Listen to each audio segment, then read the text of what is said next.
नमस्कार, times of Swaraj में आप सबों का स्वागत है और मैं हूं संतोष सिंह। चलिए आज हम एक बड़ी बात हम खोज लिए हैं। बरका सच कहते हैं, जिसको खोजने के लिए हम 6 महीना से प्रयत्नशील थे, आज पकड़ा गया है।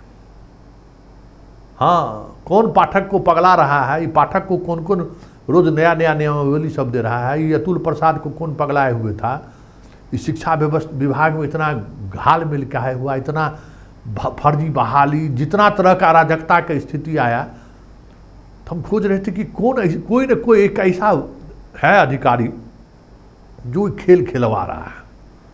कोई पते नहीं चले। एगो पाठक जी के साथ में जो चलते हैं उनको पहले से जानते हैं, जहाँ जाते हैं पाठक जी तो उनको ले जाते हैं, लेकिन उस आदमी को विभागीय काम में कोई मतलब नहीं रहता। बस पाठक के आदेश का इम्प्लीमेंटेशन हुआ कि नहीं, वही उनका देखना काम है। तो वो आदमी नहीं थे, ये बात हम जानते थे। बाकी जो कुछ उनके महिला मित्र हैं उन पर भी हमारी नज़र थी। हम वहाँ भी हम अपना टाका भिराए, सूत्र भिराए, तो वहाँ से भी पता चला कि ना, इन लोगों को भी कोई मतलब नहीं है। फिर लगा कि कौन हो सकता है। खोजते खोजते खोजते खोजते आज सुबह 5 बजे जो है सो पकड़ा गया। सुबह 5 बजे, अब समझिए सुबह 5 बजे मतलब 24 घंटा हम उसी को खोजते रहते थे।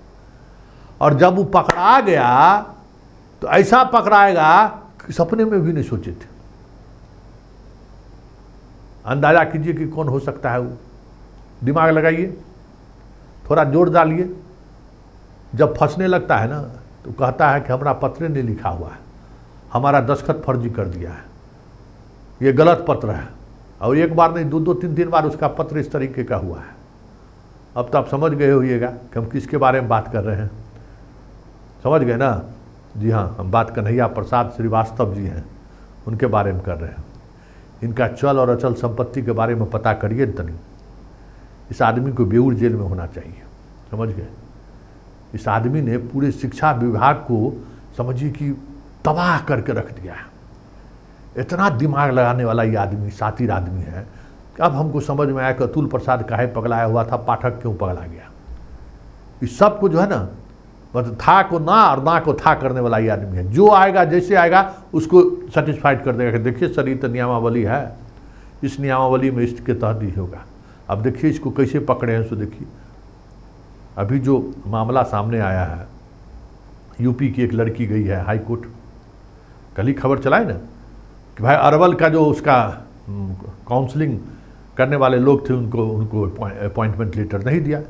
उनको कहा कि भाई आप एलिजिबल नहीं हैं, आपको 60% मार्क्स होना चाहिए।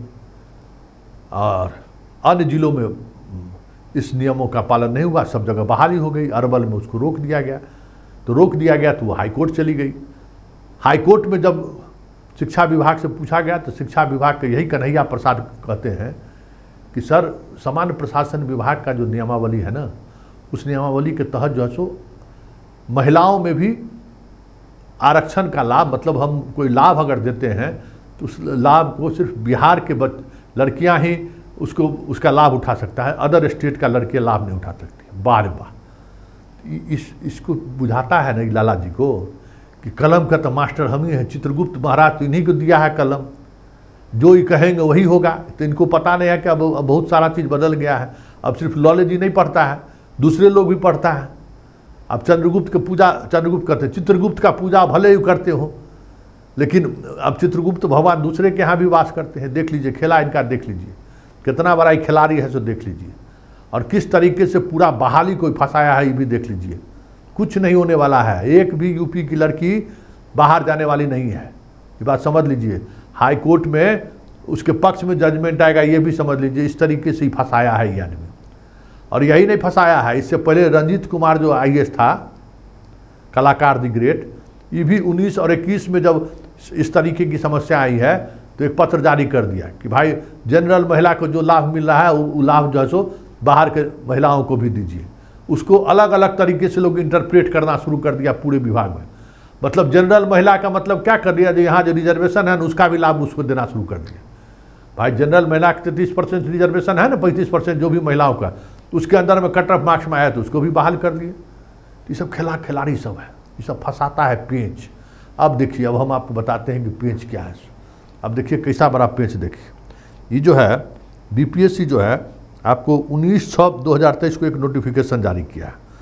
उस नोटिफिकेशन में लिखता है बीपीएससी, राज्य सरकार एवं केंद्र सरकार द्वारा आहूत शिक्षक पात्रता परीक्षा के अंतर्गत प्राथमिक शिक्षक के लिए सीटेट पेपर 1 अथवा बीटेट पेपर 1 उत्तीर्ण हो के संबंध में शिक्षा विभाग के पत्रांक 582 दिनांक 17/6/2023, ये जो जिसका हम जिक्र कर रहे हैं, पत्रांक 582 दिनांक 17/6/2023, ये पत्र भी कन्हैया प्रसाद का जारी किया हुआ बीपीएससी को लिख के भेजा है। कि आलोक में स्पष्ट किया जाता है कि सीटेट अभ्यर्थी के लिए बीटेट 2017 के लिए लागू प्रावधान के अनुसार सामान्य कोटि के अभ्यर्थी को न्यूनतम 60% अंक और पिछड़ा वर्ग, अत्यंत पिछड़ा वर्ग एवं सामान्य कोटि की महिला उम्मीदवारों को 55% अंक एवं अनुसूचित जाति जनजाति एवं निःशक्त कोटि के उम्मीदवारों को 50% अंक के आधार पर उत्तीर्ण माना जाएगा। समझे? और इसी आधार पर, इसी शुद्धि पत्र के आधार पर जो भी लड़कियां, बाहर की लड़की भरी फॉर्म, इसी के ये पत्र जो देख रहे हैं आप पत्र, और ये पत्र जारी किया हुआ है कन्हैया प्रसाद को। समझ गए? आखिर कन्हैया प्रसाद पत्र जारी करने की जरूरत क्यों? बीपीएससी शुद्धि पत्र जारी करना क्यों पड़ा? दिमाग लगाइए। कहीं न कहीं से सवाल खड़ा हुआ होगा, कोई सवाल किया होगा, कोई किया होगा ना। तो बीपीएससी को पूरा क्लियर लिख के दे दिए कि नहीं, महिलाओं को हम जो है सो सामान्य कोटि की महिलाओं को 55। अरे सामान्य कोटि की महिला मतलब क्या कि भाई सीटेट के लिए जो बेसिक एजुकेशन क्वालिफिकेशन होना चाहिए उसमें 55%। ये तो आप इसमें नहीं लिखे कि ये बाहर की महिला अलग होगी या बिहार की महिला को अलग होगा। ये फंसाया है यही। ये देख लीजिए, ये देख लीजिए चित्रगुप्त का वंशज को। इसको समझ में आता है कि कलम का जादूगर हम ही हैं। फंसा दिया। इससे पूछा कौन था? बीपीएससी को लिखा क्यों शुद्धि पत्र जारी करना पड़ा बीपीएससी को? कोई आ गया होगा, खिलाड़ी सब जो सॉल्वर गैंग का जो खिलाड़ी सब है, वो खिलाड़ी सब आ गया होगा, एगो पत्र जारी करवा दिया शुद्धि पत्र, और उसके आधार पर यूपी के बहुत सारी लड़कियां आ गई कि 55% में जिसको मार्क्स है उसने फॉर्म भर दिया, उसने परीक्षा भी दे दिया, अब नौकरी भी कर दिया। और जब हाईकोर्ट में मामला फंसा तो यही कन्हैया प्रसाद लिख के देता है हाईकोर्ट को कि नहीं, इनको 60% मार्क्स होना चाहिए। कैसे होगा भाई? अब आप समझिए बात को कि किस तरीके से खेल हो रहा है, ये समझिए। यही कन्हैया प्रसाद बीपीएससी से शुद्धि पत्र जारी करवाता है। देख लीजिए पत्र। मतलब बीपीएससी जो पहले वैकेंसी निकाला होगा वो 60% वाला वैकेंसी निकाला, शुद्धि पत्र निकलवाया। इसका मतलब कोई न कोई इसके पीछे था। आप शुद्धि पत्र निकाले, और शुद्धि पत्र निकाले तो उसमें लिख देते कि महिला सामान्य जनरल महिला मतलब सिर्फ बिहार की महिला को 55% और बाहर की महिला को 60% कर देते ना। तो आप तो किए नहीं, तो परीक्षार्थी एपीयर हो गई, परीक्षा पास करके नौकरी में आ गई। अरवल में आप उसको फंसा दिए। अरवल में भी इसी का फंसाया हुआ है। हम आपको दावे के साथ कहते हैं, अरवल का जो जिला शिक्षा पदाधिकारी इस लड़की को बहाल होने से रोका है, उसके पीछे भी कन्हैया प्रसाद। सारा कुछ नेटवर्क हमको आज सुबह 5 बजे ज्ञान हो गया। जैसे आजकल हमारे प्रधानमंत्री जी को आता है ना कि हम भाई इस पृथ्वी पर नहीं आए, हम कुछ और भी हैं, हम ईश्वर के अवतार हैं। हमको भी 5 बजे सुबह में ईश्वर का अवतार वाला महसूस होने लगा जैसे कि ईश्वर, अरे ईश्वर तो हमको इसी काम के लिए भेजा था, परमात्मा हम हैं। सब जानकारी आंख के सामने में एकदम सब आने लगा, खटाखट। एक पत्र सब आना शुरू हो गया 5 बजे सुबह में। और तब समझ में आया कि कन्हैया प्रसाद किया क्या है। अब समझ में आया ना, यूपी के जितने लड़कियों को हटाने के लिए ये जो पत्र लिखा है, किस आधार पर? हाईकोर्ट, सुप्रीम कोर्ट, मतलब जब हंगामा शुरू हुआ तब निकालना भी शुरू कर दिया। उसका क्या कोई जवाब है कि शुद्धि पत्र का क्या मतलब है? मतलब छात्रों को लड़ाते चलिए, दिखाते चलिए, फिर बहाली का मौका मिलेगा, फिर कमाई होगी। मतलब बालू नहीं है, बालू गिन गिन के ये लोग पैसा कमाता है। तो कन्हैया प्रसाद जी जवाब दीजिए कि ये बीपीएससी शुद्धि पत्र किस आधार पर निकाला?